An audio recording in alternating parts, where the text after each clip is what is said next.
David Youan, je suis journaliste, fondateur de l'agence de presse Alerte Info et auteur de cet ouvrage intitulé Management des médias en Afrique, les 7 clés pour un succès éditorial et commercial, paru le 28 septembre 2022 aux éditions Masaya en Côte d'Ivoire. Pour plusieurs raisons, je dirais premièrement, c'est pour combler un vide, parce que les ouvrages sur le management des médias, plus principalement en Afrique,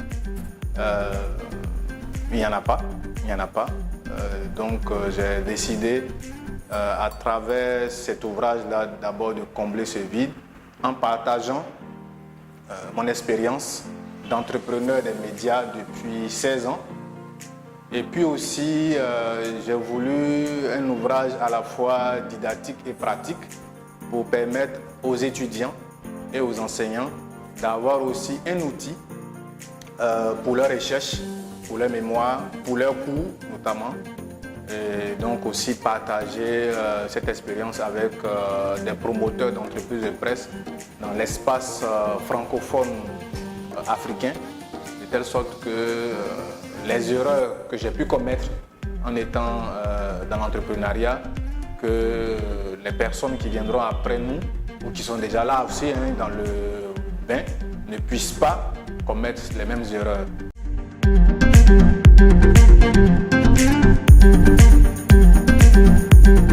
Principalement, non. Il y a une colonne vertébrale.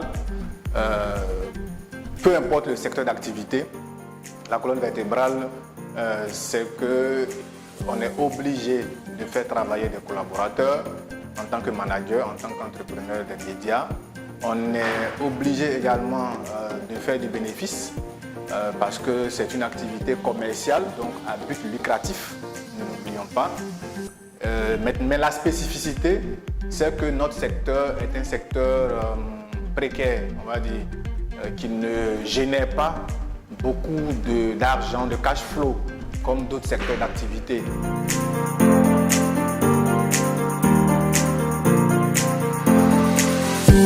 La stratégie du circuit fermé, je l'ai appelée circuit fermé parce que c'est une stratégie en fait qui permet aux entrepreneurs de créer des services à la fois autonomes et indépendants de leur cœur de métier, de sorte à ce que l'un dépend de l'autre, mais en même temps soit autonome. Donc si je suis entrepreneur des médias, j'ai une entreprise de presse, je crée à côté une entreprise de communication digitale ou de marketing. Je peux créer à côté une entreprise de production audiovisuelle. Je peux créer à côté une entreprise de relations presse. Et donc, toutes ces entités-là sont autonomes, mais en même temps sont complémentaires à l'activité principale, donc au cœur des métiers. C'est très important de ne pas investir uniquement dans un seul secteur, dans un seul cœur de métier. Aussi, c'est très important de savoir investir, mais de façon plus intelligente, parce que ce n'est pas que les entrepreneurs de presse ne le font pas. Ils font plusieurs investissements, mais qui n'ont pas de lien. Vous avez un entrepreneur des médias qui intervient dans la restauration, qui intervient également dans le transport en commun. C'est bien d'avoir ces activités-là, qui interviennent même dans l'hôtellerie, et la personne a un média. Est-ce que le transport en commun, la restauration et l'hôtellerie sont des métiers qui sont connexes au cœur des métiers des médias? Non. Et donc, l'une ne peut pas soutenir l'autre en cas de difficulté. Donc, c'est en cela que j'ai parlé de stratégie de circuit fermé. Ici, en Côte d'Ivoire, par exemple, j'en parle dans le livre, le publicitaire Fabrice Avignon, lui essaie d'investir en circuit fermé. Donc, il y a une cohérence, il y a une logique dans ces investissements.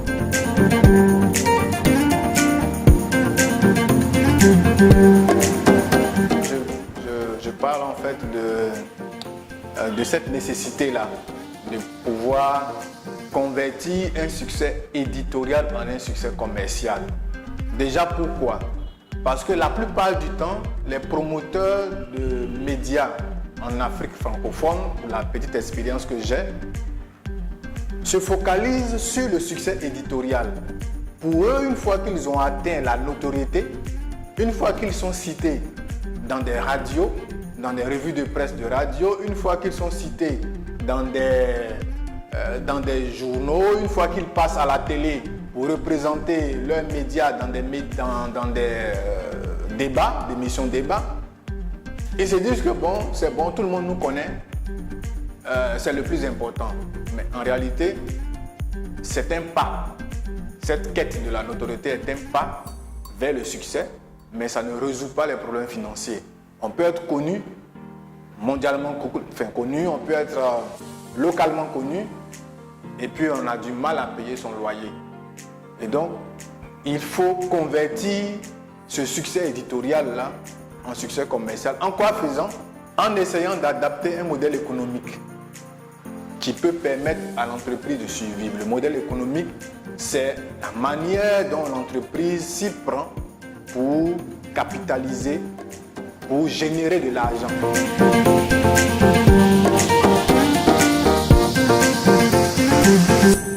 Oui, j'ai dit qu'un chef est pire qu'un chiffon parce qu'en fait, c'est une boutade ivoirienne, abidjanaise, selon laquelle un chef, c'est pas un chiffon. Pour dire qu'un chef, c'est le prestige, un chef, il est au-dessus de tout le monde, un chef, il doit être considéré, c'est le grand patron et tout ça. Et moi, je dis non, un chef est pire qu'un chiffon parce qu'en réalité, un vrai chef, il travaille pour ses collaborateurs. Son vrai patron, le vrai patron en fait en réalité ce sont les collaborateurs, ce sont les travailleurs qui sont les vrais chefs parce que ce sont eux qui déterminent la vie de l'entreprise. Donc l'entrepreneur, le manager est contraint de travailler en tenant compte de la capacité de ses collaborateurs. Il travaille aussi pour leur bien-être. Parce que s'ils ne sont pas épanouis, pas forcément financièrement, mais s'ils ne sont pas épanouis professionnellement parlant, s'ils ne sont pas épanouis socialement, ben, ils s'en iront. Donc quelqu'un qui se préoccupe de l'épanouissement des autres, qui se préoccupe de leur bien-être, qui est le chef de qui? Alors que lui, le chef, le patron, le vrai patron lui-même, personne ne se préoccupe en fait de son bien-être. Et ce ne sont pas les salariés qui vont se préoccuper du bien-être du chef.